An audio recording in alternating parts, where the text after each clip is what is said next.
andalkan ya Tuhan Yesus. Kaulah sumber pengharapan dalam hidup kami, sumber kekuatan bagi jiwa kami. Kami bersyukur dan kami berterima kasih, kami bangga dikasihi sama Tuhan. Kalau kami ada sampai hari ini bukan karena kuat dan gagah hebatnya kami, namun karena hebatnya Tuhan dalam mengasihi kami. Terima kasih buat nafas kehidupan sampai hari kami miliki, sungguh berharga. Kami berterima kasih Tuhan. Dan dari setiap hidup kami, segenap hidup kami, hanya Engkau yang layak kami sembah, hanya Engkau yang layak kami percaya, hanya Engkau yang layak kami tinggikan Tuhan. Kami bersyukur kami boleh diberi kesempatan sama Tuhan untuk masuk dalam hadirat Tuhan. Kami boleh menikmati indahnya hadirat-Mu.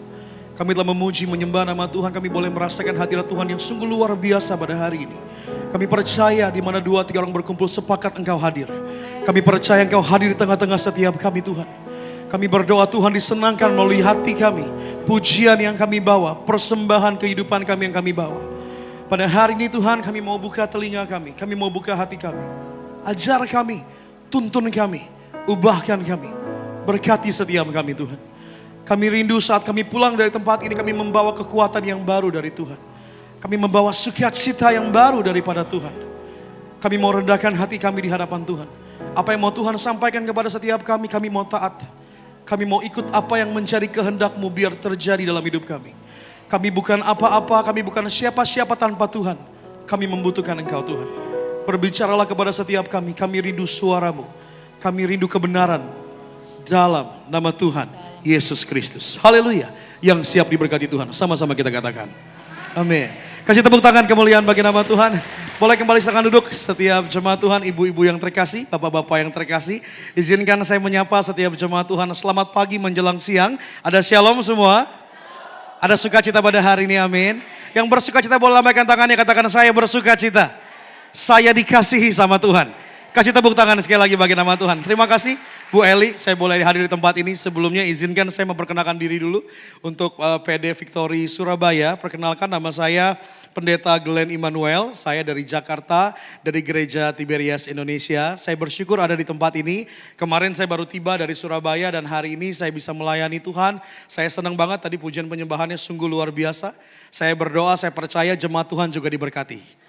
Dan kita akan mendengarkan firman Tuhan. Saya percaya setiap benih kebenaran firman Tuhan yang tertanam bagi setiap kehidupan kita berakar, bertumbuh, berbuah. Hidup kita mempermuliakan nama Tuhan, katakan amin. Sekali lagi kita kasih tepuk tangan dong bagi nama Tuhan.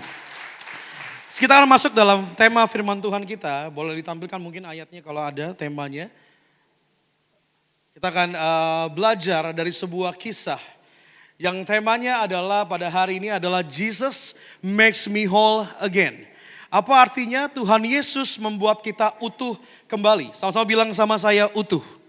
Utuh. Kita akan baca firman Tuhan dari Markus 10 ayat 46 sampai dengan 52. Kita akan belajar dari sebuah kisah yang namanya adalah Bartimeus. Kita akan baca bergantian saudara. Saya ayat yang ke-46, saudara ayat yang 47 bergantian. Lalu 52 kita baca sama-sama. Markus 10 ayat 46 sampai dengan 52. Lalu tibalah Yesus dan murid-muridnya di Yeriko.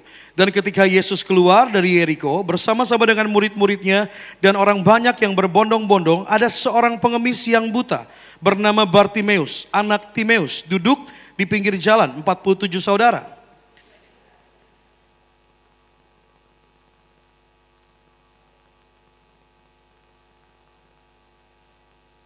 Banyak orang menegurnya supaya ia diam. Namun semakin keras ia berseru, anak Daud, kasihanilah aku. 49 saudara.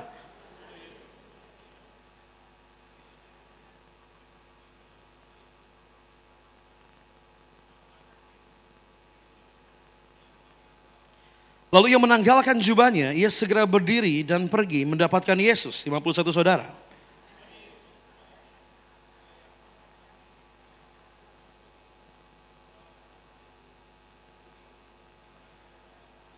52, 3, 2, ya. Lalu kata Yesus kepadanya, pergilah, imanmu telah menyelamatkan engkau. Pada saat itu juga melihatlah ia, lalu ia mengikuti Yesus dalam perjalanannya. Kita baca sebuah kisah yang namanya siapa saudara? Bartimeus. Bartimeus adalah seorang yang buta. Kalau dalam kita baca Injil, seringkali Tuhan Yesus menyembuhkan orang-orang buta. Namun yang menariknya ditulis namanya. Namanya Bartimeus, bahkan ditulis nama ayahnya juga Timeus. Saat saya baca ayat ini, kenapa banyak orang buta juga yang disembuhkan sama Tuhan, matanya dicelikan sama Tuhan. Namun kenapa seorang yang namanya Bartimeus ini ditulis dalam Alkitab ada namanya. Bahkan juga ada nama orang tuanya, Timeus. Bahkan dalam kisah ini saudara, bahwa Yesus dan murid-muridnya mau keluar dari Yeriko. Saat dia mau keluar dari Yeriko, dia mau menuju kepada Yerusalem, karena pelayanan Tuhan Yesus sebentar lagi akan selesai. Karena Tuhan akan ditangkap sebentar lagi. Yesus akan ditangkap sebentar lagi. Namun dalam seiring perjalanannya, ia bertemu sama seorang yang buta yang berseru kepadanya. Lalu saat itu mujizat Allah terjadi.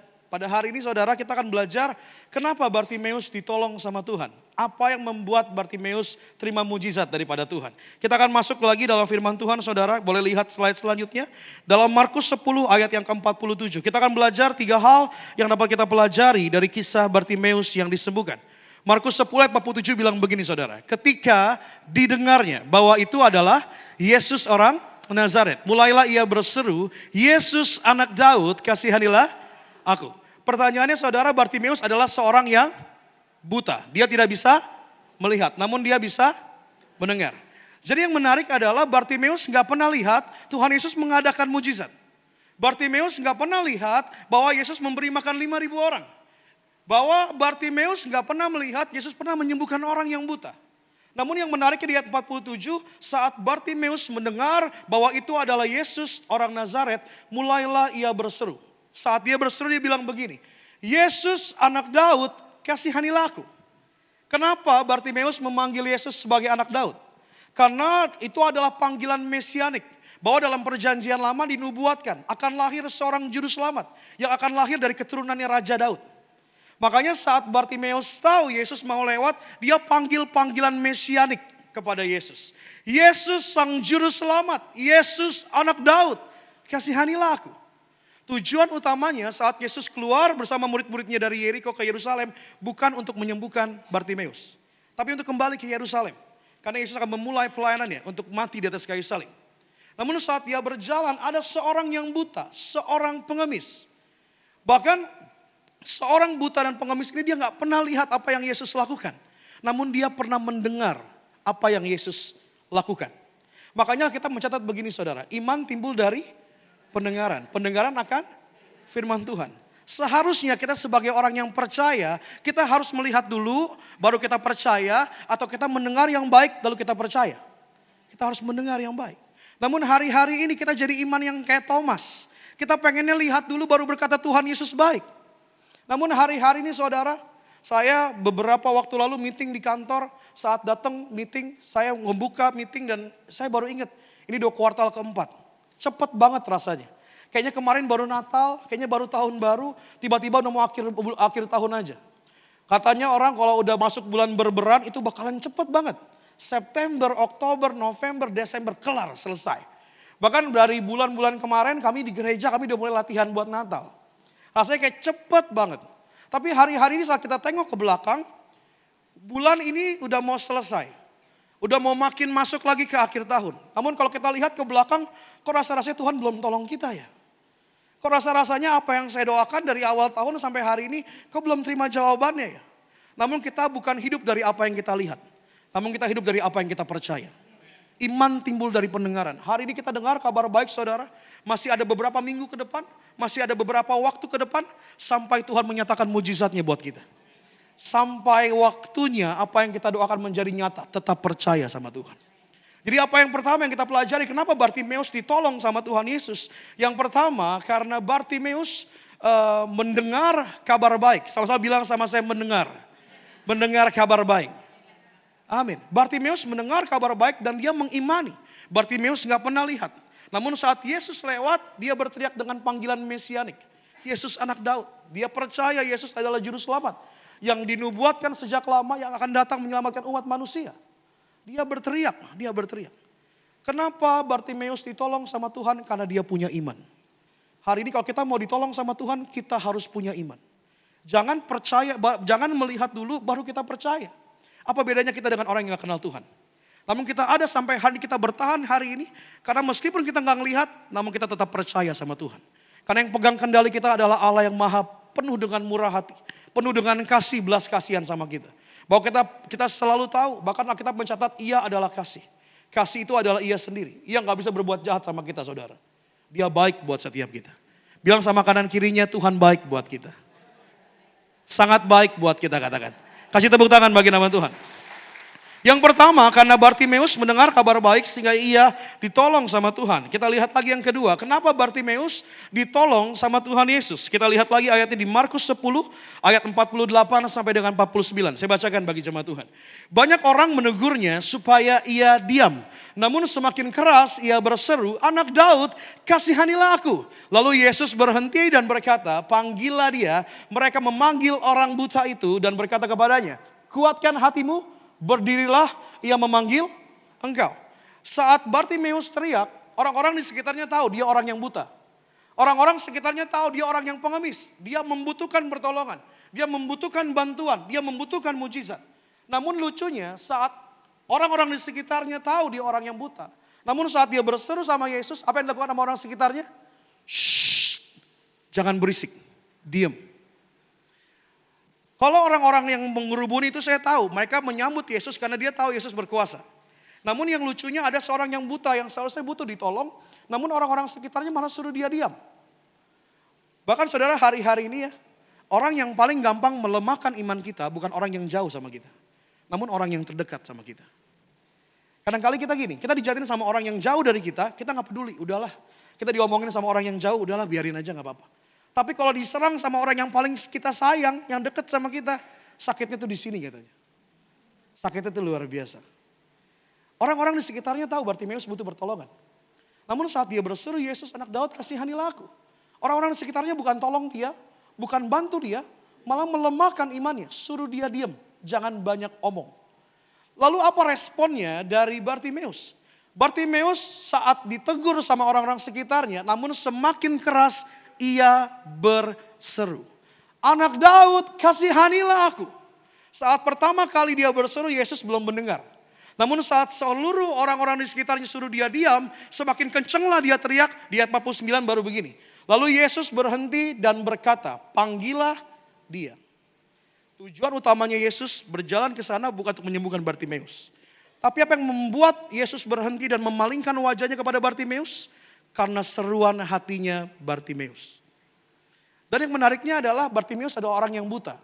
Kita kalau ketemu orang yang buta, kita nggak akan panggil dia untuk datang ke kita. Karena dia nggak bisa jalan, dia nggak bisa lihat. Seharusnya kita yang samperin, betul kan? Tapi Tuhan nggak mungkin melakukan segala sesuatu tanpa maksud dan tujuan. Tuhan punya maksud dan tujuan. Maka saat Tuhan berhenti, Tuhan bilang begini, "Panggillah dia." Tuhan mau dia punya iman, dan Tuhan mau Bartimeus menjalani apa yang ia imani. Karena kita mencatat begini, iman tanpa perbuatan hakikatnya adalah mati. Ada orang yang berdoanya luar biasa, namun kerjanya nggak luar biasa. Bagaimana mau diberkatin Tuhan? Ada orang yang bekerjanya luar biasa, namun nggak punya iman yang luar biasa. Bagaimana cara diberkati Tuhan? Iman harus sejalan dengan tindakan. Makanya saat Bartimeus mendengar kabar baik, Bartimeus punya iman. Lalu dia berteriak. Lalu saat Tuhan Yesus berhenti, Tuhan Yesus panggil. Imannya harus disertai oleh perbuatan. Baru orang-orang sekitarnya bilang begini, "Kuatkan hatimu, berdirilah, ia memanggil engkau." Hari ini saudara, kalau ada orang yang melemahkan iman saudara, dengar baik. Kita tidak hidup berdasarkan perkataan orang. Kita hidup berdasarkan perkataan Tuhan. Amin saudara. Saya mau sedikit kesaksian, saya cerita saudara. Mungkin saudara tahu saya melayani baru tahun-tahun ini saudara ya. Namun saya melayani belum lama, 16 tahun yang lalu saya baru pertama kali pelayanan. Pertama kali saya pelayanan bukan karena saya dijumpai sama Tuhan. Bukan. Saya dulu masih remaja, saya pengen melayani 16 tahun yang lalu. Kenapa saya pengen melayani? Karena kebetulan yang mendampingi saya hari ini itu koko saya saudara. Koko kandung saya, di depan ini koko kandung saya. Pertama kali yang pelayanan adalah koko saya. Koko saya ini pemain musik di gereja kami, pemain keyboard. Koko saya pemain musik, kenapa saya pengen pelayanan? Bukan karena saya dijumpain Tuhan buat melayani. Namun karena kalau lagi Imlek, kalau lagi Natal, Tahun Baru, koko saya dipuji-puji sama orang tua saya. Bilang begini, "Anak saya luar biasa nih, anak saya pemain musik, dia melayani Tuhan luar biasa." Sebagai adik yang gak mau kalah saudara, saya juga pengen dipuji sama orang tua saya. Tapi kami berbeda, meskipun kami sekandung, kami satu kamar dulu waktu kecil tidurnya, tapi kami berbeda. Koko saya ini ngeband kemana-mana, tampil di mana-mana, temennya banyak. Dulu mama saya suka cerita, dulu kalau koko saya main sepeda jauh-jauh, saya cuma di depan pagar cuma pegangan. "Koko jangan jauh-jauh, nanti Glenn bilangin mama, si pengadu." Saya berbeda dengan koko saya aktif banget. Nongkrong sana, nongkrong sini. Saya enggak, saya anak rumahan. Jam setengah 1 pulang sekolah, jam 1 saya udah tidur siang di rumah. Saya nggak suka nginep di rumah teman karena saya suka kangen mama saya. Saya orangnya anak rumahan. Saya nggak punya banyak teman. Saya punya kekurangan. Teman saya SD cuma 1, SMP cuma 1, SMA cuma 1. Lumayan ada 3 saudara ya temannya. Temannya cuma 3. Saya bertumbuh jadi orang yang tertutup. Saya nggak punya banyak teman. Saya punya kelemahan saudara. Saya ini cadel. Saya ini gagap. Saya ini nggak bisa memulai percakapan. Saya nggak suka ngobrol sama orang. Karena saya orangnya takut. Saya orangnya kikuk. Jadi pada waktu itu saya bertumbuh, saya berbeda sama koko saya. Koko saya orang yang aktif, saya enggak, saya di rumahan. Saya enggak punya banyak teman, saya enggak punya banyak pergaulan, saya enggak suka ikut ekskul, pulang sekolah langsung pulang. Saya enggak suka kegiatan. Lalu singkat cerita koko saya melayani, papa mama saya itu senang banget anaknya melayani. Saya sebagai adik yang nggak mau kasih juga pengen pelayanan. Tapi saya sadar, saya enggak bisa nyanyi, saya enggak bisa main musik kayak koko saya. Akhirnya saya mendaftar sebagai 5.000 choir Natal di Stadion Utama Gelora Bung Karno. Kenapa pengen jadi 5.000 choir Natal? Karena enggak kelihatan. Karena gak ada yang lihat, orang gak ada yang tahu kalau saya di sana. Awalnya saya celup-celup tangan, akhirnya saya kecebur, jatuh cinta saya melayani Tuhan. Akhirnya Tuhan pakai secara ajaib. Suatu ketika saya daftar di choir, kalau saya main musik, choir itu satu ibadah 50 orang kurang lebih. Kenapa saya mau jadi choir di cabang? Karena saya gak kelihatan. Senang. 2 tahun, 3 tahun saya jadi choir dan lain sebagainya. Suatu ketika, suatu malam, hari Sabtu jam 11 malam, saya ditelepon sama pemimpin gereja. Dia bilang begini, Glenn, saya minta tolong. WL di daerah Cibubur tidak ada, izin karena sakit mendadak. Glenn tolong gantikan ya. Saya bilang begini, aduh Pak, mohon maaf Pak, jangan saya Pak. Pilih aja yang lain Pak, saya nggak bisa nyanyi Pak, saya nggak punya jas Pak, saya nggak punya alasan lain-lain sebagainya. Saya bilang ini aja Pak, telepon ini, telepon itu, telepon ini, telepon itu. Terus dia bilang begini, Glenn, kalau ada orang lain, saya nggak telepon kamu. Oh saya pilihan terakhir gitu ya. Akhirnya mau nggak mau saya harus jalan. Akhirnya saya kalau ingat hari ini saudara ya, saya ingat saya jadi WL yang paling berdosa di malam hari itu. Kenapa? Karena saya berdoa sama Tuhan, saya doa bilang gini, Tuhan besok saya diminta jadi WL ya Tuhan, saya nggak mau jadi WL ya Tuhan. Saya berdoa Tuhan dengar doa saya supaya besok jemaatnya nggak ada yang datang. Kalau saya ketahuan menggembala sidang saya diomelin saya saudara ya. Kita doa biar jemaat pada datang, ini saya doa biar jemaat nggak ada yang datang. Akhirnya pagi-pagi saya doa lagi hal yang sama, Tuhan tolong jangan kasih jemaat yang datang Tuhan. Saya masih berdoa begitu. Saya bilang Tuhan pasti bela saya, Tuhan pasti tolong saya. Akhirnya saya datang, saya naik motor, saya jalan begitu pagi-pagi. Cabangnya itu ada dua lantai saudara di ruko gitu. Lantai pertama adalah kursi dan layar. Lantai kedua mimbarnya dan kursi. Saat saya masuk, saya lihat Tuhan dengar doa saya. Jemaatnya gak ada di lantai 1. Puji Tuhan. Akhirnya saya mulai naik ke lantai 2, saya mulai jalan pelan-pelan. Saya mulai dengar ada suara gemuruh manusia. Saat saya naik saudara, saya doanya minta apa saudara? Kosong. Tuhan jawab doa saya. Tuhan kasih jemaat sepenuh-penuhnya. 150 orang kurang lebih. Saya pengen matiin handphone, pengen kabur. Tapi kan gak bisa ya saudara ya, tanggung jawab ya. Saya doa lagi, keringat saya udah kayak jagung-jagung gitu, udah basah kuyup. Saya orang yang gagapan. Saya kalau gagap asam lambung saya naik. Saya orang yang nervous. Bahkan tadi pun sebelum saya mau naik khotbah, saya asam lambung saya naik. Saya ke toilet dulu. Saya masih seperti itu. Saya tadi ke toilet bukan karena kebelet, bukan. Karena saya asam lambung saya naik. Saya suka takut gitu ya saudara ya. Akhirnya saya berdoa, saya bilang Tuhan masih tolong saya. Saya ada di sini bukan karena kehendak saya namun kehendak Tuhan. Doanya beriman luar biasa. Saya percaya mujizat akan terjadi pada pagi hari itu. Saat saya naik jalan, saya nunduk gitu jalannya. Saat saya ke mimbar, saya pegang mic, saya lihat wajah jemaat, semua mata memandang saya. Saya berpikir mujizat akan terjadi, ternyata tidak. Selama 2 menit saya terdiam, nge-freeze. Gak keluar satu kata pun. Kita kalau orang gagap harus ditepok sedikit biar bisa ngomong. Atau kita harus cengkeram sesuatu biar bisa ngomong. Saat saya lihat semua mata memandang saya. Gak bisa keluar, saya coba. Gak keluar saudara. Tapi Tuhan baik, Tuhan kasih hikmat buat saya. Jangan pandang mata jemaat, pandang tembok. Saya kira tembok, saya bilang ayo kita berdoa, kita mulai ibadah. Saya melayani 2 sesi ibadah saudara. Dan mohon maaf saudara, ibadahnya hancur lebur saudara. Maaf. Kabar buruknya, saya adalah WL yang baru pertama kali pelayanan jadi WL. Kabar baiknya, pemain musiknya juga baru pertama kali pelayanan. Waduh, itu sih kacau. Saya nyanyi entah kemana, dia main musik entah kemana. Akhirnya sebulan saya bilang begini, saya mau telepon pemimpin saya mau minta maaf, minta ampun. Jangan taruh saya lagi jadi WL. Sebelum saya telepon, saya ditelepon duluan. Glenn apa kabar, gimana? Saya bilang, Pak mohon maaf Pak, ibadahnya hancur berantakan Pak. mohon maaf Pak, tadi saya nyanyi salah-salah Pak, tadi ngomongnya juga salah-salah, doanya salah-salah. Terus saya laporan begini, terus dia ketawa, haha oke. Mulai minggu depan Glenn jadi WL tetap ya. Waduh, saya bilang saya laporannya jelek, KPI-nya buruk, kenapa suruh jadi WL lagi gitu. Saya kasihan sama jemaat datang beban berat, pulang tambah berat itu beban. Pulang pengen dapat penghiburan, malah kok WL begitu gitu ya saudara. Akhirnya sering berjalan waktu saya mengiyakan, saya jalani panggilan itu. Mujizat gak langsung terjadi. Saya dulu dianggap sebagai WL dari neraka, WL karbitan. Karena kalau saya nyanyi pasti ibadahnya berantakan. Kalau saya nyanyi pasti ada aja yang salah. Saya pasti kerjaan kalau turun dari mimbar saya diomelin. Kamu gimana sih nyanyi begini, kamu gimana sih? Selama 1 tahun saya ngalamin itu saudara. Mujizat gak langsung terjadi. Namun saya percaya panggilan datang daripada Tuhan, katakan amin. Namun tanggung jawab datang dari diri sendiri. Saya tahu saya harus belajar. Saya mau les vokal, saya gak punya biaya. Apa yang harus saya lakukan? Saya datang ke cabang-cabang ibadah yang saya tahu WL-nya bagus. Saya rekam, saya pelajari. Saya datang ibadah yang saya tahu WL-nya bagus, bisa saya pelajari. Saya datang, saya rekam, saya pelajari. Hari ini saudara kalau kita beriman, kita ditetapkan. Kita mencatat begini, Tuhan menetapkan langkah-langkah orang yang hidup berkenan di hadapannya. Betul, iya amin. Panggilan datang daripada Tuhan, enggak ada yang namanya kebetulan. Namun tanggung jawab datang dari diri kita. Pertanyaannya mau atau tidak? Bukan bisa atau tidak. Pertanyaannya mau atau tidak. Selama 1 tahun, saya enggak mau beriman jadi WL yang biasa-biasa aja. Saya berdoa sama Tuhan biar cadel saya hilang. Saya enggak tahu dulu saya kalau ngomong ibu gulu. Gulu, ibu gulu gitu. Karena R jadi L.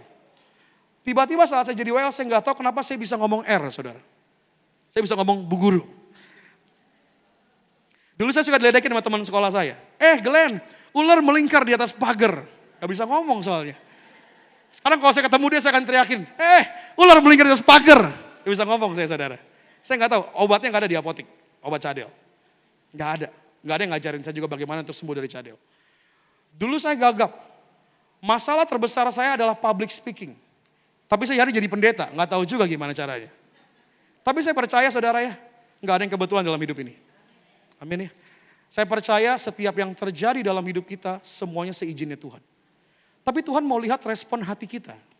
Kita punya iman hebat, luar biasa. Namun iman harus disertai sama tindakan.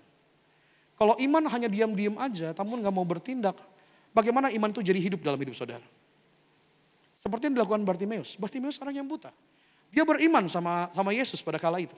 Namun yang menarik Yesus bilang panggillah dia. Padahal Tuhan tahu dia buta. Tapi Tuhan yang panggil dia. Supaya dia datang menjumpai Yesus. Lalu orang sekitarnya bilang kuatkan hatimu, ia memanggil engkau. Lalu berjalanlah ia. Jadi hari ini saudara iman harus disertai sama tindakan. Kita harus berdoa dengan sungguh-sungguh sama Tuhan. Berlutut sungguh-sungguh sama Tuhan. Namun saat Tuhan tunjukkan jalan sama saudara, saudara harus jalani dengan setia. Jalani dengan ketaatan. Iman yang sesungguhnya bukan iman tanpa ketakutan. Iman yang sesungguhnya bukan iman yang tanpa keraguan-raguan, bukan tanpa kegagalan. Namun iman yang sesungguhnya adalah iman yang terus engkau jalan bersama dengan Tuhan. Bukan berarti kita punya iman tanpa masalah kok. Kita punya iman justru kita bisa melewati masalah itu. Bukan kita punya iman kita langsung tiba-tiba pagi-pagi masalahnya nggak ada.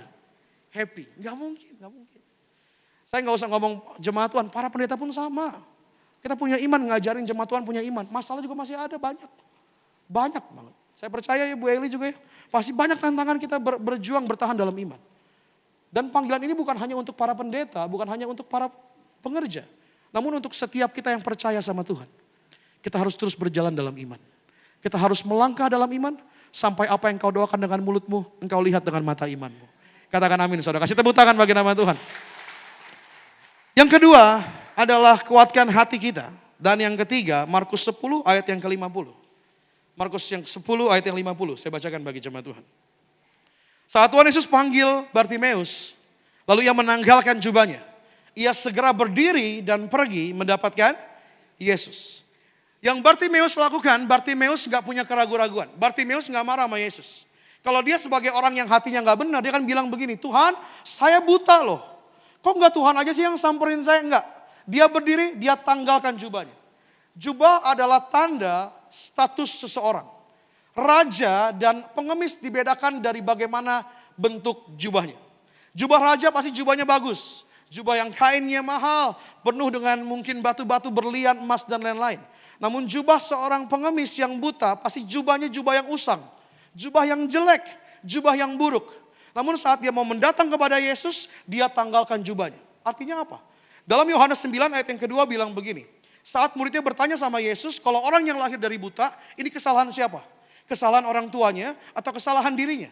Jadi orang yang buta pada masa itu dianggap sebagai orang yang kena kutuk. Makanya saat dia dipanggil sama Tuhan, dia lepaskan jubahnya. Saya bukan orang yang terkutuk. Saya bukan lagi orang yang buta. Saya bukan lagi orang yang tidak sempurna. Dia tanggalkan jubahnya. Dan dia mendekat kepada Yesus. Saat Bartimeus punya iman sama Tuhan, dia dipanggil sama Tuhan. Dia gak bawa lagi status masa lalunya. Dia hidupi dengan kehidupan yang baru. Saat dia datang kepada Yesus, dia gak bilang saya orang yang kena kutuk. Saya orang yang buta, saya orang yang lemah, saya orang yang miskin. Enggak. Dia berdiri dan menanggalkan jubahnya. Dia segera berdiri.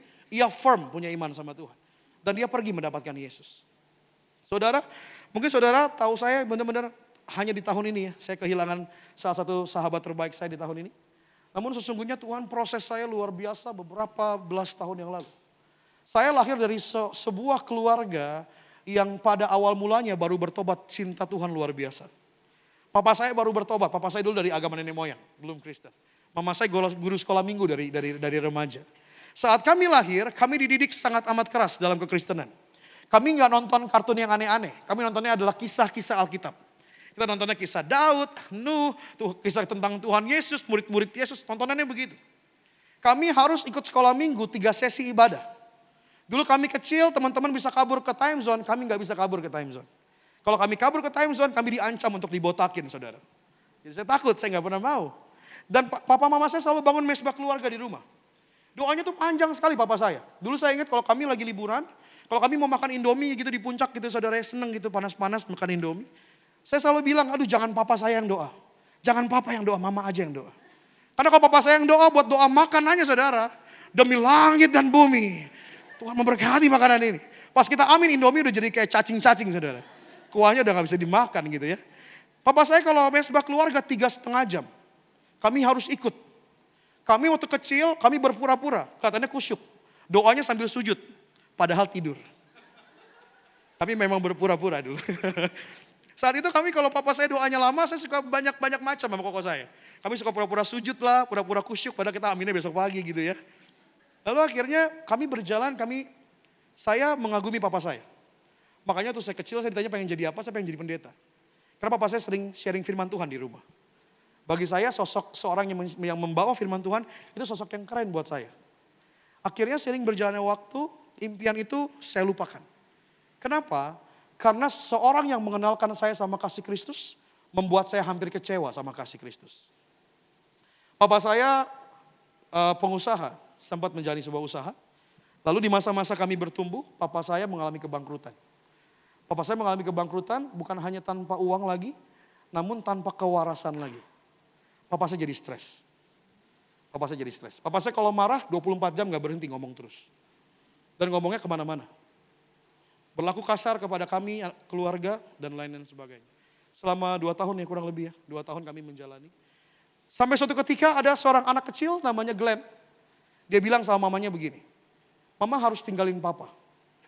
Kalau gak kita hancur semua. Karena suasana rumah kayak suasana neraka. Suasana rumah gak ada baik-baiknya.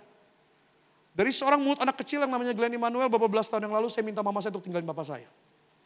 Mama saya bergumul puasa 2 bulan untuk berdoa, apakah benar harus pisah? Apakah ini jalan yang dari Tuhan? Apakah ini yang terbaik untuk pisah? Alkitab mencatat apa yang dipersatukan Allah gak bisa dipisahkan sama manusia. Bercerai gak boleh. Akhirnya mama saya ambil keputusan, kami gak bercerai. Namun kami pisah. Kami gak tinggal serumah karena kasihan anak-anak. Dari mulut saya untuk minta mama saya tinggalin papa saya, saat hari itu mama saya beres-beres barang, kami mau pindah tinggalkan papa pada masa itu. Papa saya sujud minta maaf sama mama saya. Setelah 2 tahun apa yang dilakukan sama keluarga kami. Selama 2 tahun. Mama saya bilang gak bisa. Saya harus menolong anak-anak. Saya harus berjuang demi anak-anak. Kalau kayak gini kasihan anak-anak. Karena kami waktu itu susah sekali saudara. Susah. Kami pernah hidup 3 bulan tanpa air, tanpa listrik. Kami gak punya uang untuk makan. Kami gak punya uang untuk bayar sekolah. Saya putus sekolah. Saya gak bisa bayar uang sekolah. Pada masa itu saudara kayak gak punya masa depan. Namun papa saya sujud di depan kaki mama saya bilang enggak, sudah cukup 2 tahun saya menjalani ini. Saya harus pisah. Saya harus bawa anak-anak untuk hidup lebih baik. Ternyata seorang anak yang namanya Glenn Emmanuel itu yang minta mamanya untuk tinggalin papanya, ternyata dia yang gak tega. Akhirnya saat mama saya mau tinggalin papa saya bilang begini mama saya, mama pergi dulu deh sama Koko dan Sisi, adik saya. Saya stay jagain papa. Mama saya bilang begini, Glenn gimana sih? Glenn yang minta mama untuk tinggalin papa, kenapa Glenn malah sekarang mau bertahan sama papa? Saya bilang bagaimanapun dia papa saya. Meskipun papa saya mengalami stres pada masa itu. Papa saya marah kayak orang gila, mohon maaf saudara. Saya mau pelayanan, kami bukan anak bandel, Koko saya bukan anak bandel. Kami gak nongkrong, kami gak main-main di luar, kami kehidupannya cuma di gereja, rumah, gereja, rumah, gereja, rumah. Kami gak ngerokok, kami gak mabuk-mabukan, kami gak main perempuan, kami gak aneh-aneh. Tapi kami mau pelayanan aja kami diteriak-teriakin kayak orang penjahat. Bahkan saya pernah mengalami, saya mau pelayanan, saya dipukul sama gelas pakai kopi. Karena saya dianggap anak-anak yang tidak berguna, karena tidak dengerin orang tua saya. Tapi pada waktu itu saya memilih untuk bertahan sama papa saya. Bagaimanapun dia papa saya. Dan saudara harus tahu, yang paling sulit untuk dilayani bukan jemaat Tuhan, namun keluarga sendiri. Terutama orang tua. Saat itu saudara saya mengalami papa saya. Mama saya udah pergi bersama dengan saudara-saudara saya bertahan. Saya pindah di rumah sebuah kontrakan kecil petak bersama dengan papa saya. Papa saya setengah gila. Apakah mudah? Enggak mudah. Setiap malam saya takut bagaimana cara saya merilis stresnya saya jedotin kepala saya ke tembok kalau saya lagi stres. Saya maunya bunuh diri, saya mau mati aja. Setiap malam saya bawa motor, saya keluar ke jembatan, saya pengen lompat ke jalan tol ke bawah. Karena saya berpikir gak punya harapan. Bagi saya hal yang memalukan, papa dan mama berpisah. Kami gak punya uang, kami gak punya masa depan. Sekolah saya putus berantakan. Mau jadi apa saya nanti?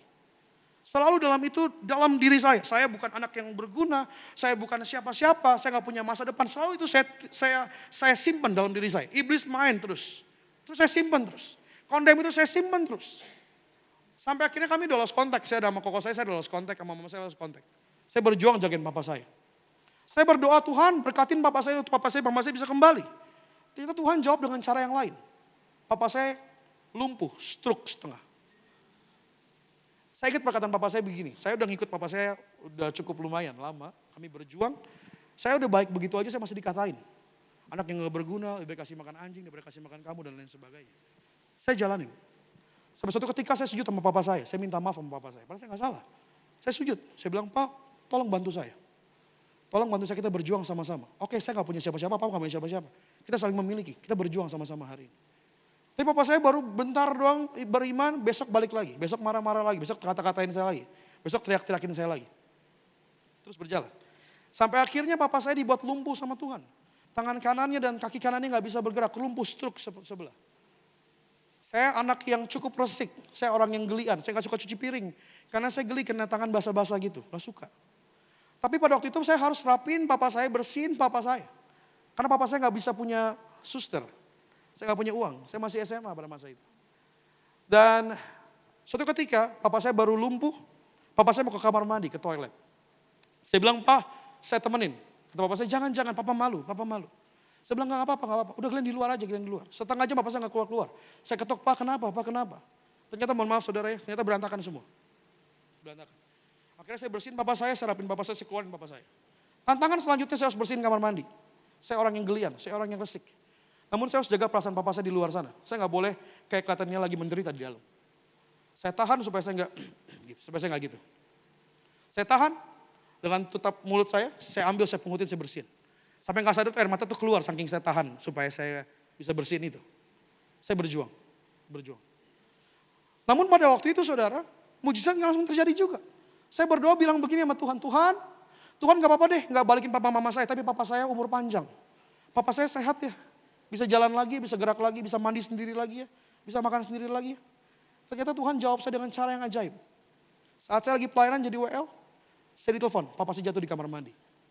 Selama 2,5 tahun saya jagain papa saya jatuh di kamar mandi, koma, masuk rumah sakit. Saat saya pulang lagi, saya ke rumah sakit, saya bilang, Tuhan mau buat apa lagi sama saya? Saya kurang kasih apa lagi sama Tuhan? Tuhan, saya kasih masa muda saya. Sekolah saya gak benar, sekolah saya berantakan. Saya bolak-balik Tangerang, Jakarta, Bekasi untuk sekolah dan ngurusin papa. Gak kepegang, gak kekejar. Saya harus cari uang dari saya usia 16 tahun. Saya buka tutup ruko untuk dapat uang 700.000 untuk kasih makan papa saya setiap bulan. Apa yang saya korbanin kok Tuhan begini sama saya? Saya bilang, Tuhan tolong sembuhkan papa saya. Selama 3 tahun, koko saya gak pernah ketemu lagi papa saya. Karena kasihan. perjalanan hidup keluarga kami kasihan. Saya paham kenapa koko saya marah pada waktu masa itu. Akhirnya saya telepon koko saya dengan keberanian supaya saya nggak ditolak. Saya bilang, kok papa koma, please datang. Koko saya bilang, iya, koko datang. Saya telepon mama saya, ma, papa koma, please datang. Datang. Kami berkumpul, kami nangis habis-habisan. Kami saling minta ampun dan lain sebagainya. Papa udah koma, papa udah gak sadar. Papa kesadarannya cuma sedikit. Bahkan operasi bilang pun gak bisa menjamin papa saya bisa selamat lagi. Karena otaknya udah pecah. Tapi papa saya masih bertahan untuk hidup. Akhirnya kami berdoa, kami gabung, kami rame-rame, kami berdoa. Kami berharap mujizat terjadi. Kami berharap papa saya bangkit dari komanya. Ternyata enggak. Saat kami selesai doa, amin. Selesai. Papa saya pulang. Saat saya keluar dari rumah sakit, saya nggak tahu apa yang mau Tuhan kerjakan dalam hidup saya. Saat saya keluar, berarti saya buang-buang waktu ya selama ini. Masa muda saya kasih untuk melayani keluarga saya, ternyata Tuhan buat seperti ini. Kalau gitu kenapa nggak dari dulu aja Tuhan ambil. Saya komplain. Tapi saya terus berjalan sama Tuhan. Saya nggak berani ngomong, nggak berani ngucap. Saya cuma bilang saya percaya sama Tuhan, saya percaya sama Tuhan. Tapi saya nggak tahu apa yang mau Tuhan kerjakan. Saya belum kuliah, saya nggak punya biaya untuk kuliah. Sehingga berjalannya waktu saya nggak tahu. Namun setelah berbelas-belas tahun saya jalanin, ternyata itu yang terbaik buat kehidupan saya. Karena kalau nggak ada Glenn yang usia muda itu, nggak ada Glenn yang hari ini. Kalau nggak ada Glenn yang di sana, nggak ada Glenn yang bisa bersaksi hari ini. Tuhan nggak pernah salah menempatkan kita. Setiap masalah kehidupan kita ada maksud dan tujuan untuk mempermuliakan nama Tuhan. Tuhan nggak bisa jahat sama kita. Tuhan nggak mau berlaku jahat sama kita. Namun ada hal yang harus digenapi di dalam Tuhan. Sampai akhirnya saya menyadari, kalau mungkin saya nggak ada di posisi itu, saya akan jadi anak yang gampangan hari ini. Namun saya percaya rancangan Tuhan lebih indah daripada rancangan saya. Saya mulai tanggalkan, saat saya dipanggil sama Tuhan, saya tanggalkan, saya bukan anak seorang yatim piatu. Saya bukan anak yang tidak berguna, saya bukan anak yang tidak lulus sekolah. Saya kenakan pakaian yang baru, saya mendekat sama Tuhan. Tuhan yang akan tolong saya. Tuhan yang akan berkatin saya. Hari ini saudara jangan mau dikondem sama iblis. Perkataan manusia aja nggak membuat kita harus jangan lemah. Apalagi perkataan iblis. Kamu berharga di hadapan Tuhan. Kita penting di hadapan Tuhan. Apa yang Bartimeus lakukan di hadapan Yesus? Bartimeus menanggalkan jubahnya. Dia melepaskan semua hal yang ditibankan ke dia. Dia mendekat kepada Yesus karena dia tahu dia akan menggunakan jubah yang baru. Jubah keselamatan daripada Tuhan Yesus. Yang ketiga, kenapa Tuhan memberkati Bartimeus? Slide selanjutnya Pak. Yang ketiga, dia menghidupi kehidupan yang baru. Saat dia mendekat kepada Yesus, pertanyaannya adalah, apa yang Yesus lakukan kepada Bartimeus? Ayat yang terakhir, boleh seorang pemain keyboard, boleh temenin saya Kak? Lagi Pak, satu lagi. Apa yang Bartimeus minta kepada Yesus? Slide selanjutnya. Oke. Markus 10 ayat 51 sampai 52 bilang begini. Saat Bartimeus menanggalkan jubahnya, ia mendekat kepada Yesus. Saat ia mendekat kepada Yesus, Yesus bilang begini. Apa yang kau kehendaki supaya aku perbuat bagimu? Jawab orang buta itu, Rabuni, supaya aku dapat melihat. Lalu kata Yesus kepadanya, pergilah, imanmu telah menyelamatkan engkau. Pada saat itu juga melihatlah ia, lalu ia mengikuti Yesus dalam perjalanannya. Saat Bartimeus datang kepada Yesus, Yesus bertanya, apa yang kau kehendaki supaya aku perbuat bagimu? Bartimeus bilang begini, Rabuni, supaya aku dapat melihat. Bartimeus adalah seorang yang buta, seorang pengemis. Seorang pengemis bertanya maunya apa? Pasti dia bilang, saya mau makan untuk bertahan hidup. Saya mau pakaian untuk menghangatkan tubuh saya. Saya butuh uang untuk bertahan hidup. Namun saat Bartimeus datang kepada Yesus, dia tahu kepada siapa dia meminta. Dia tahu kepada siapa dia berharap. Saat dia datang sama Tuhan Yesus, dia gak minta ceban, dia gak minta goceng. Dia gak minta makan. Dia bilang begini, Rabuni, supaya aku dapat melihat. Supaya aku dapat melihat. Dia tahu kepada siapa dia meminta, dia tahu kepada siapa dia berharap. Allah yang gak pernah mengecewakan kehidupan kita. Lalu yang kedua adalah saat dia meminta itu sama Tuhan, Tuhan bilang begini, pergilah, imanmu telah menyelamatkan engkau. Kata menyelamatkan, terjemahan aslinya adalah sozo. Sama-sama bilang sama saya sozo. Apa itu sozo artinya? Kembali utuh. Makes me whole again. Bartimeus orang yang buta, gak bisa melihat, namun dia bisa mendengar. Dia ada ketidakutuhan dalam dirinya. Saat dia ditanya sama Tuhan, apa yang kau kehendaki untuk aku perbuat bagimu? Rabu ini aku pengen dapat melihat. Lalu Tuhan bilang begini, pergilah. Imanmu telah membuat engkau kembali utuh. Saya dulu bilang begini, saat saya pernah doa saya gak dijawab sama Tuhan, saya minta keselamatan papa saya gak dijawab sama Tuhan. Saat saya bertumbuh, saya merasa saya tinggi rohani. Saya bangga, saya bilang begini, saya kalau berdoa sama Tuhan, saya gak pernah minta. Saya gak pernah minta, karena saya tahu Tuhan tahu apa yang saya perlukan, Tuhan tahu apa yang saya butuhkan. Padahal enggak. Saya berlindung di belakang kata ucapan syukur, padahal iman saya pengecut. Saya bukan gak berdoa minta karena mengucap syukur, bukan. Karena saya takut, saya pernah gak dijawab sama Tuhan. Maka saya gak pernah minta sama Tuhan. Saya berlindung di kata saya gak pernah minta sama Tuhan, karena saya tahu Tuhan pasti sediakan yang terbaik buat saya. Tapi Tuhan yang paling tahu hati kita. Tuhan tahu hati saya. Saya ngomong begitu bukan karena saya mengucap syukur. Namun karena saya pernah tidak ditolong Tuhan, saya rasanya dulu. Saya pernah doanya, saya gak dijawab sama Tuhan di waktu yang lalu. Saya gak berani berharap lagi. Saya gak berani minta lagi. Padahal kitab jelas berkata sama kita, carilah, maka kau akan mendapatkan. Mintalah, maka akan diberikan bagimu. Ketuklah, maka pintu akan dibukakan bagimu. Tapi hari ini kita gak berani minta, karena kita takut kecewa. Kita takut lagi berharap, karena kita takut apa yang kita doakan, apa yang kita minta sama Tuhan, Tuhan gak jawab kita lagi. Sehingga kita berlindung di kata saya mengucap syukur kok. Saya tahu Tuhan tolong saya kok, padahal enggak, iman saya pengecut. Iman saya lemah.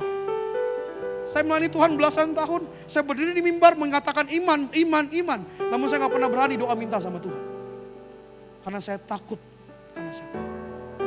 Namun hari ini saya belajar, saya sadar. Tuhan tahu kok apa yang kita butuhkan. Namun Tuhan mau engkau minta. Karena saat engkau minta, bukan berarti engkau gak percaya sama Tuhan. Namun saat engkau minta sesungguhnya, Tuhan melihat iman engkau sama Tuhan. Saat engkau meminta, bukan Tuhan akan lihat ngerengek mulu nih anak, enggak. Saat engkau minta sama Tuhan, Tuhan akan tahu itu imanmu sama Tuhan. Makanya saat Bartimeus datang kepada Tuhan, dia tanya apa yang mau engkau perbuat, aku lakukan bagimu. Dia tanya, padahal Tuhan Yesus tahu dia harus disembuhkan. Dia harus diberikan penglihatan yang baru. Namun Tuhan tanya, apa yang mau aku perbuat? Dia bilang, Rabuni, aku pengen dapat melihat. Lalu Yesus bilang, imanmu telah menyelamatkan engkau. Imanmu telah membuat engkau kembali utuh. Hari ini engkau harus berdoa. Hari ini engkau harus beriman. Engkau harus minta yang besar karena Tuhanmu hebat. Engkau harus berani minta sama Tuhan, berdoa sama Tuhan. Saudara jangan minta sama manusia, manusia mengecewakan. Namun minta sama Tuhan. Dia bukan Allah yang mengecewakanmu. Makanya jangan minta sama manusia. Minta sama Tuhan. Alkitab mengajar begini. Saat engkau berdoa masuk pintu kamarmu, kunci pintu kamarmu, berseru sama Tuhan. Jujur apa adanya sama Tuhan. Siapapun saudara hari ini, seberapapun hebat saudara hari ini, kita harus jujur di hadapan Tuhan. Pendeta sekalipun, pelayan Tuhan sekalipun, pengusaha sekalipun, orang hebat sekalipun. Namun saat kita di hadapan Tuhan, rendahkan hatimu, jujur sama Tuhan. Takut bilang takut, marah bilang marah, kecewa bilang kecewa. Tapi ngomongnya sama Tuhan aja. Dia akan membuat engkau kembali utuh. Ada orang yang diberkati dalam pekerjaannya, namun keluarganya gak utuh. Minta sama Tuhan. Tuhan kembali buat engkau utuh. Ada yang keluarganya utuh, namun perekonomiannya aduh kacau balau. Doa sama Tuhan, minta sama Tuhan. Tuhan akan buat kembali kehidupan keekonomianmu utuh sama Tuhan. Saudara berdoa sama Tuhan harus berani minta sama Tuhan. Jangan berani minta sama manusia. Berani mintanya sama Tuhan. Engkau minta sembuh, engkau harus punya iman yang luar biasa sama Tuhan. Bukan tentang iman yang besar, bukan tentang iman yang kecil. Namun tentang iman yang benar. Makanya kita mencatat begini. Jika imanmu sebesar sebiji sesawi aja, kau bisa memindahkan gunung.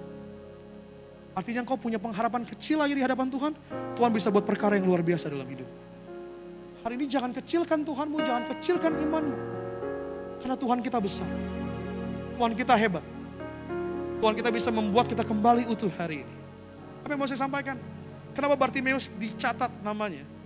Padahal dia seorang yang buta. Banyak orang yang buta yang lain yang disembuhkan sama Tuhan. Kenapa dia dicatat? Karena imannya menyenangkan hati Tuhan. Dia berseru sama Tuhan, dia menjalani imannya, dan dia memakai kehidupan yang baru. Hari ini engkau tidak hidup berdasarkan perkataan orang. Engkau tidak hidup berdasarkan perkataan iblis.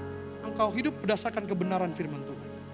Miliki iman, Tuhan akan tolong saudara. Dengan caranya Tuhan, dengan waktunya Tuhan. Rencana kita bisa salah, rencana kita bisa gagal. Namun kehendak Allah tidak mungkin gagal dalam hidup. Selamat siang, Tuhan Yesus memberkati. Kasih tepuk tangan kemuliaan bagi nama Tuhan. Kita boleh pakai berdiri sama-sama di hadapan Tuhan. Kita mau angkat pujian menyembah nama Tuhan Yesus. Saudara diberkati Tuhan hari ini, amin. Saya rindu setiap perkataan firman Tuhan tidak kembali dengan sia-sia. Merubah pola pikir kita, merubah cara kita berpikir, mempertobatkan kehidupan. Hari ini saudara, saya mau ngajak saudara untuk menyembah Tuhan. Hari ini saya mau ngajak saudara untuk bermazmur, memuji nama Tuhan. Mungkin selama ini kita gak berani berdoa minta sama Tuhan. Namun pada saat siang hari ini kita satukan iman kita. Kita berdoa sama Tuhan. Kita minta yang terbaik dari Tuhan. Berani sama Tuhan, karena Dia mengasihi engkau. Dia Bapamu di sorga, mintalah kepadanya. Terima kasih Tuhan Yesus. Engkau yang terindah yang pernah kami miliki ya Tuhan Yesus. Kasih-Mu yang termanis yang pernah kami nikmati ya Tuhan Yesus. Kalau kami ada sampai hari ini Tuhan, karena Tuhan masih mengasihi kami dan akan terus mengasihi kami. Terima kasih Tuhan Yesus. Engkau baik, Engkau sungguh baik. Engkau sangat baik buat kami Tuhan. Terima kasih Tuhan Yesus. Terima kasih Tuhan Yesus. Selalu Tuhan menjawab doa, namun Dia beri yang terbaik di waktu yang tepat. Izinkanlah Tuhan untuk bekerja, yang mustahil menjadi mungkin oleh karena percaya. Yesus mendengar lebih dari yang kudoakan. Yesus menjawab lebih dari yang kuharapkan. Dengan caranya di waktu yang tepat, ku kan melihat Dia jadikan semua. Kita kasih tepuk tangan bagi nama Tuhan Yesus. Kembali dengan iman saudara sama-sama. Selalu Tuhan menjawab, namun Dia beri yang terbaik di waktu yang tepat. Izinkanlah Tuhan untuk bekerja, yang mustahil menjadi mungkin oleh karena percaya. Yesus mendengar lebih dari yang kudoakan.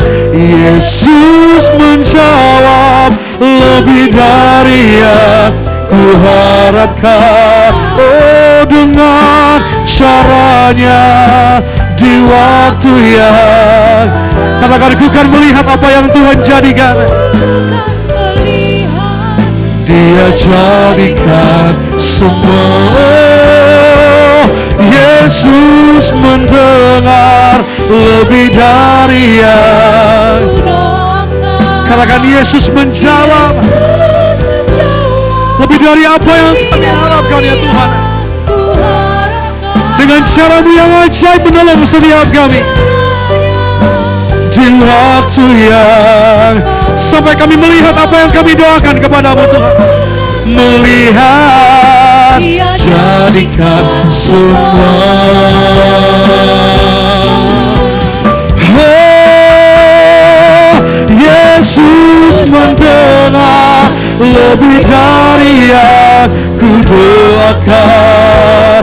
Yesus menjawab lebih dari yang kuharapkan. Oh, dengan caranya di waktu yang tepat,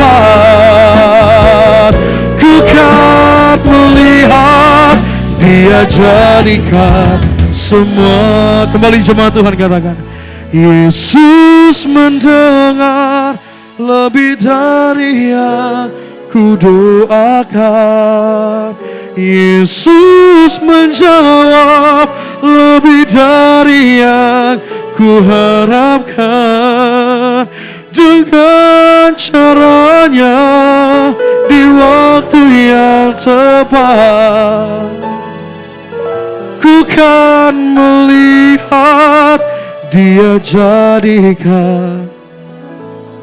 Setiap hati berdoa di hadapan Tuhan Yesus. Ini antara engkau dengan penciptamu. Ini antara engkau dengan juru selamat. Ini antara engkau dengan Bapamu yang di surga. Mungkin selama ini kami gak pernah berdoa, kami gak pernah minta, karena kami takut dikecewakan. Namun pada hari ini berdoalah sama Tuhan. Berharaplah seperti orang yang belum pernah dikecewakan. Berdoalah seperti orang yang belum pernah dikecewakan. Saudara boleh berdoa, minta sama Tuhan. Jika apa yang kau mintakan seturut dengan kehendaknya, maka terjadilah dalam hidupmu. Jika apa yang kau minta untuk kemuliaan nama Tuhan, maka akan digenapi dalam hidupmu. Saudara boleh berdoa, ambil waktu di hadapan Tuhan pada hari ini. Saya percaya saudara dan saya ada di tempat ini bukan kebetulan kami ada. Namun karena saudara dan saya pada hari ini, kami dikasihi sama Tuhan. Maka Tuhan mau berbicara sama saudara. Saya berbicara sama roh saudara hari ini. Apa yang kau takuti hari ini, apa yang kau gak mau ucapkan dalam doamu, kau ucapkan dalam doamu. Apa yang kau mau dalam Tuhan, engkau minta sama Tuhan. Mungkin selama ini kau gak berani minta, karena kau pernah dikecewakan di hari-hari yang lalu. Namun hari ini kau minta sama Tuhan. Engkau berdoa sama Tuhan. Sebut apa yang menjadi hatimu. Sebut apa yang menjadi pergumulanmu. Sebut apa yang Tuhan taruh dalam hidupmu. Minta sama Tuhan, doa sama Tuhan, berseru sama Tuhan, berseru sama Tuhan. Dia akan membuat engkau kembali utuh di hadapannya. Dia akan membuat keadaanmu kembali utuh di hadapannya. Tuhan, kami minta tolong sama Tuhan. Tuhan, kami minta penyertaan dari Tuhan. Tuhan, kami minta ampun sama Tuhan. Tuhan, kami serahkan hidup kami ke dalam tangan. Kami minta apa yang menjadi ketidakutuhan kami hari ini. Mungkin saudara yang sedang berdoa agar ekonomimu dipulihkan sama Tuhan. Berdoa minta sama Tuhan, jangan minta sama manusia. Minta sama Tuhan. Mungkin saudara yang berdoa agar keluarga saudara kembali utuh. Saudara jangan minta sama manusia, saudara berseru sama Tuhan. Mungkin saudara ada yang doanya belum dijawab sama Tuhan. Saudara berserunya sama Tuhan. Jangan berseru sama manusia. Berseru berdoa sama Tuhan. Berdoa sama Tuhan. Iman dianugerahkan kepada setiap kita. Namun hari ini kita harus bertanggung jawab sama apa yang kita taruh dalam hati kita. Bertanggung jawab sama imanmu. Usahakan imanmu. Perjuangkan imanmu. Berjalan bersama dengan iman. Terima kasih Tuhan Yesus. Terima kasih Tuhan. Yesus mendengar lebih dari yang Yesus menjawab, ku harapkan dengan caranya di waktu yang tepat. Ku kan melihat Dia jadikan semua. Kita berikan tepuk tangan kemuliaan bagi nama Tuhan. Sama-sama. Yesus mendengar lebih dari yang ku doakan. Yesus menjawab lebih dari yang ku harapkan. Dengan caranya di waktu yang tepat, ku kan melihat Dia jadikan semua. Katakan, ku kan melihat, ku kan melihat Dia jadikan semua. Ku kan melihat Dia jadikan semua.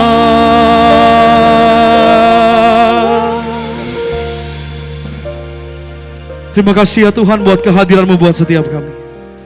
Terima kasih Tuhan, kami percaya Engkau yang telah berbicara kepada setiap kami. Biarlah setiap perkataanmu boleh berakar, bertumbuh, berbuah buat hidup kami. Kami bukan hanya masuk kuping kanan, keluar kuping kiri, namun apa yang kami dengar hari ini tertanam dalam loh hati kami. Agar dalam hidup kami mau kembali beriman sama Tuhan. Engkau Allah yang gak pernah mengecewakan kami. Engkau Allah yang gak pernah gagal satu kali pun. Engkau gak pernah lalai satu kali pun. Hamba berdoa, hamba menyerahkan. Berkati setiap jemaat Tuhan yang hadir. Apapun yang menjadi keraguan hati mereka, apa yang menjadi ketakutan mereka untuk berharap, agar mereka dapat kembali berharap sama Tuhan. Agar kami terus berpengharapan sama Tuhan. Sampai Kau datang mendapati kami tetap setia di hadapan-Mu. Urapi berkati Tuhan, agar setiap benih firman Tuhan tidak dicuri oleh yang jahat. Kami berdoa, hidup kami mempermuliakan nama Tuhan. Sembunyikan kami di balik salib kemuliaan-Mu. Segala pujian, kemuliaan hanya bagi nama Tuhan Yesus Kristus. Haleluya. Sama-sama kita katakan.